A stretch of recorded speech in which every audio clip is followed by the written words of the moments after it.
Kemajuan ekonomi yang terus tumbuh di kawasan Asia Pasifik tidak lepas dari letak wilayahnya yang strategis. Asia Pasifik muncul sebagai pusat pergerakan ekonomi dunia yang berorientasi pada potensi maritim. Signifikasi geostrategis, kawasan ini merupakan elemen utama yang mendorong aktivitas ekonomi dunia. Pada dasarnya, keberlangsungan perdagangan dunia pun lebih banyak memanfaatkan potensi kelautan. Asia Pasifik merupakan salah satu destinasi utama investasi luar negeri, perdagangan, manufaktur, dan aktivitas operasi bisnis lainnya. Pengertian jalur perdagangan dan perdagangan internasional. Jalur perdagangan adalah jaringan perdagangan sumber daya sebagai rangkaian jalur dan perhentian yang digunakan untuk angkutan kargo. Di dalamnya ada muatan barang yang diangkut dengan kapal laut, pesawat udara atau pengangkut lain dalam suatu perdagangan atau komersial.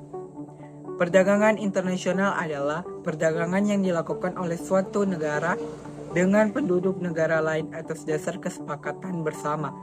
Tujuan diadakannya perdagangan internasional antara lain untuk memenuhi kebutuhan masyarakat terhadap barang di suatu negara. Lalu keuntungan bagi negara produsen adalah mendapat devisa dari penjualan barang tersebut. Jalur perdagangan di kawasan Pasifik. Jalur perdagangan ini memiliki dua rute, yaitu Sea Lines of Communication dan Sea Lines of Trade. Yang pertama, Sea Line of Communication atau jalur komunikasi laut merupakan kawasan dengan wilayah dengan aktivitas marketing yang paling sibuk di dunia dengan melalui jalur kelautan yang strategis. Yang kedua, Sea Lines of Trade atau jalur perdagangan laut merupakan kawasan dengan nilai perdagangan yang mengalami peningkatan yang cukup penting atau berpengaruh, dan hal tersebut tidak terlepas dari faktor aktivitas perdagangan yang berbasis konektivitas maritim. Jalur transportasi perdagangan internasional di Indonesia terdiri dari 5 jalur, yaitu pertama, alur-alur kepulauan Indonesia atau yang disebut dengan ALKI adalah alur laut yang ditetapkan sebagai alur untuk pelaksanaan lintas hak kepulauan berdasarkan Konvensi Hukum Laut Internasional.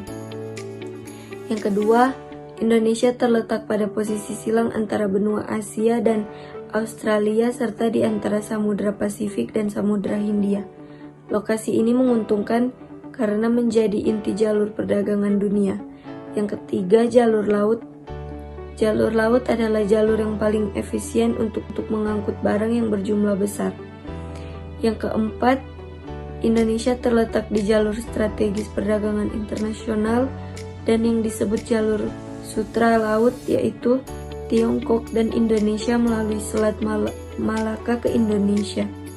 Yang kelima, pemerintah Indonesia juga memiliki rencana untuk membangun tol laut yang bertujuan untuk meratakan distribusi orang, barang atau jasa melalui jalur laut ke seluruh Indonesia dengan biaya yang terjangkau.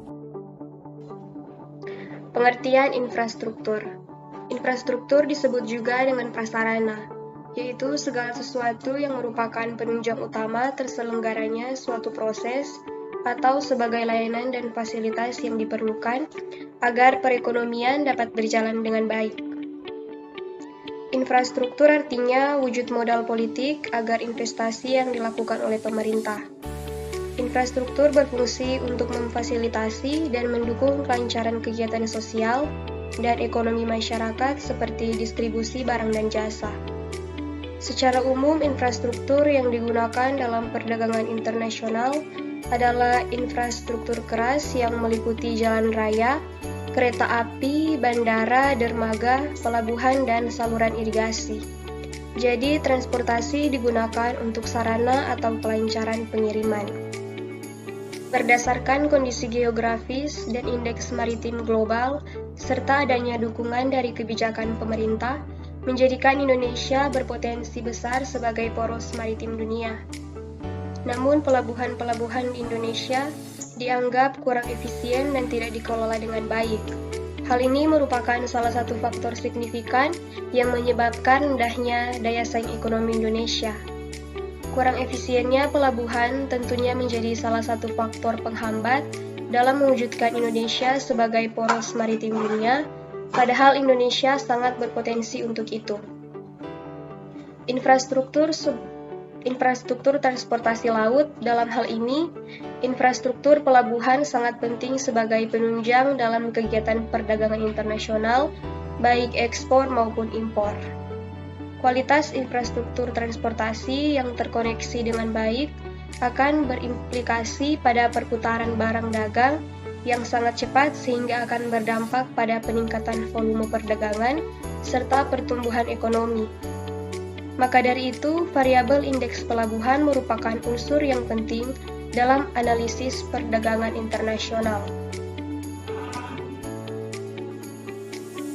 Manfaat dari perdagangan antar negara yaitu yang pertama memperoleh keuntungan finansial, kedua memperoleh produk yang tidak tersedia, ketiga terciptanya kerjasama bilateral dan multilateral, keempat transfer teknologi, kelima memperluas pasar, keenam meningkatkan devisa negara yang merupakan alat pembayaran dalam perdagangan internasional dengan luar negeri, yang ketujuh meningkatkan kesempatan kerja. Selanjutnya, faktor pendorong perdagangan antar negara. 1. Menekan biaya produsen, kedua perbedaan sumber daya alam, yang ketiga pemenuhan kebutuhan nasional.